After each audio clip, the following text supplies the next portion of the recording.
Donc, Dieu crée la femme, voilà, et il amène, nous sommes dans la deuxième vidéo, Dieu crée la femme et il amène vers Adam.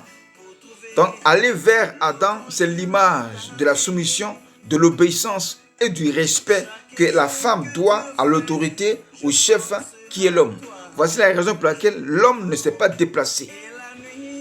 Parce qu'il incarne l'autorité. Donc, ça veut dire quoi? Un homme qui court après une femme, il va perdre l'autorité de Dieu sur lui vis-à-vis de la femme. Il va perdre la soumission que la femme lui devait. Il va perdre le respect que la femme lui devait.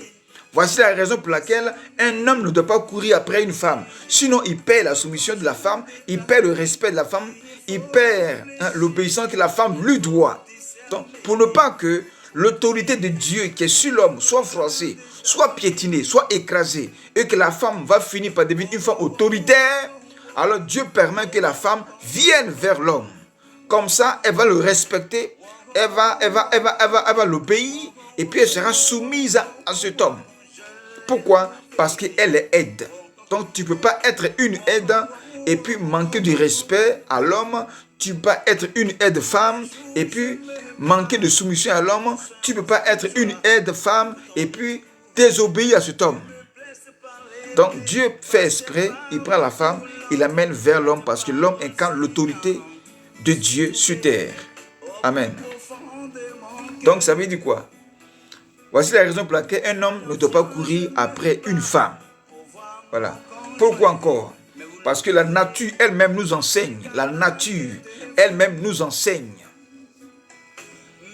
Lorsque un chef d'entreprise crée son entreprise, il lance l'appel, bien aimé, d'offres d'emploi à la population.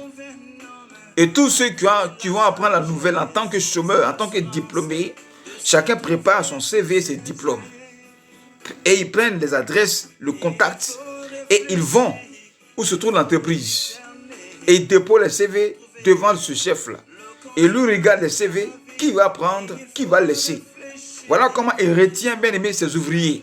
Mais ce n'est pas le chef de l'entreprise qui a créé son entreprise qui parcourt les maisons et les portes des maisons pour chercher les ouvriers. Donc en effet, le chef ne se déplace pas. Le chef reste là et on vient bien aimé le rencontrer. Voilà comment bien aimé un chef se fait respecter. Voici la raison pour laquelle un homme ne doit pas courir après une femme. Amen. Quand vous regardez encore, la nature encore nous enseigne par la Bible l'histoire de Rebecca.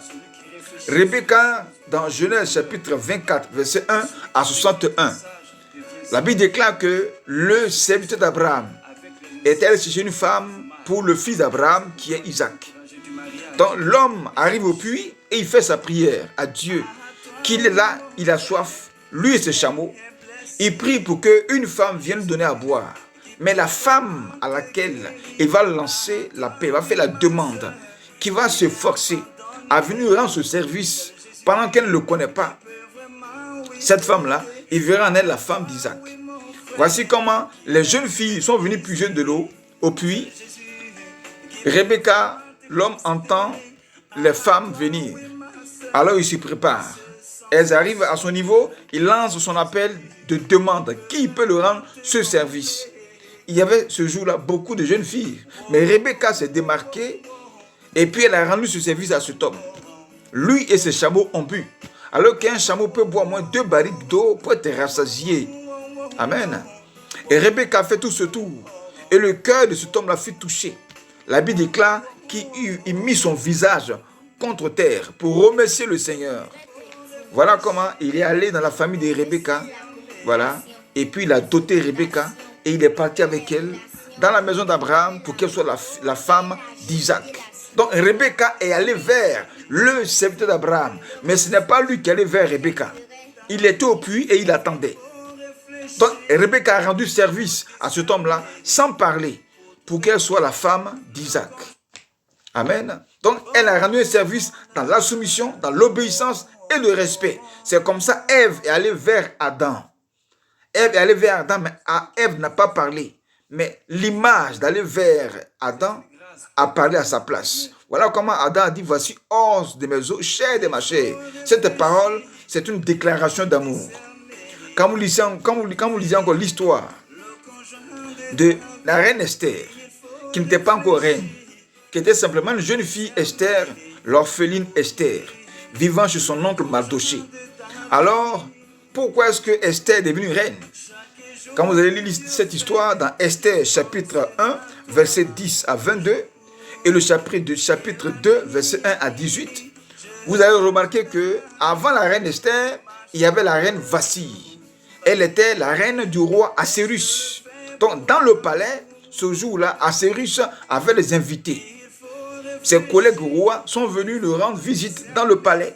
Alors, c'est ainsi que ce roi Assyrus a envoyé ses serviteurs vers la reine Vashti dans l'autre partie du palais pour qu'elle vienne rejoindre là devant ses invités et qu'il la présente. C'est ainsi que la reine Vashti a refusé de façon catégorique qu'elle ne viendra pas sur la parole du roi, elle ne viendra pas. Pourquoi? Parce qu'elle aussi, elle organisait un autre festin dans l'autre partie du palais. Voici comment les serviteurs du roi Assyrus sont allés rendre compte à Assyrus. Et la honte, l'humiliation, le manque de respect collé sur lui devant ses invités. Le roi a eu honte. Et juste après sa cérémonie, alors le roi a rassemblé ses conseillers et il a posé le problème. Alors les conseillers lui ont dit, mais le roi, une telle femme, elle a manqué de respect au roi, elle a été insoumise au roi, elle a humilié le roi. Alors si la nouvelle se répand dans la ville, c'est pas joli à voir et ce serait un mauvais comportement que les femmes vont copier. Alors donc il faut répudier la reine Vashti. Voici comment la reine Vashti a perdu bien-aimé son mari, elle a été divorcée. À cause de quoi? Parce qu'elle a refusé d'aller vers le roi Assyrus. Lui, le roi, qui a fait d'elle la reine, elle refuse de lui obéir. Elle refuse de respecter son autorité. Elle refuse d'être soumise. Le roi l'a descendue. Donc elle a perdu la couronne en tant que reine. Mais femme, une femme ne peut pas être reine sans qu'il y ait un roi. Donc pour que toi tu sois reine, il faut élever le roi. Il faut te soumettre au roi. Il faut respecter le roi. Il faut aller vers le roi. Il faut servir le roi. C'est le roi qui fera de toi une reine. Ainsi, si une femme ne va pas vers un homme, comment est-ce que cet homme-là va faire de toi sa femme? Parce que c'est parce que Ève est allée vers Adam que Adam a dit, voici, hors de mes os, chair de ma chair. Pour vous dire quoi? Aller vers un homme, on n'a pas d'aller le séduire. Voilà. La Bible n'a pas parlé de séduction ici. Ce sont des femmes qui ont rendu service. Amen.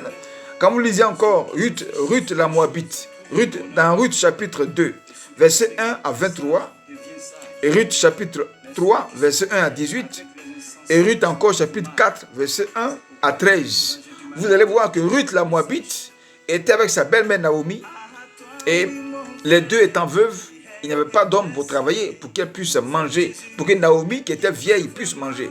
Alors, c'est ainsi que Ruth a décidé d'aller travailler comme un garçon pour avoir des vivres et de quoi manger, elle et sa belle-mère.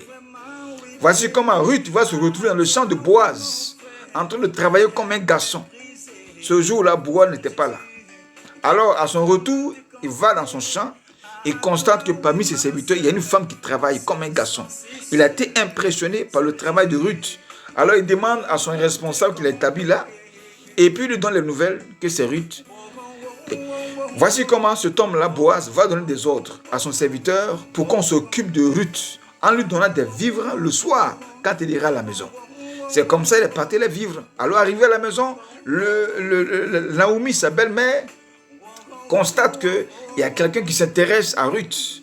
Alors elle donne des conseils, des secrets, voilà, à Ruth pour qu'en partant, elle les mette en pratique. Pour que cet homme-là finisse par l'épouser.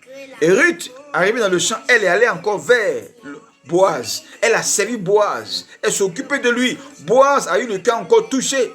Voici comment ce Boaz-là a fini par épouser Ruth la Moabite. Pourquoi? Parce que Ruth est allée vers lui, mais elle n'a pas parlé. Les actes qu'elle a posés là ont parlé à sa place. Dans la soumission, dans l'obéissance, dans le respect, elle a servi Boaz. Ruth est allée vers Boaz. Elle n'a pas séduit, elle n'a pas parlé, mais elle a travaillé. Son travail a parlé à sa place. Voici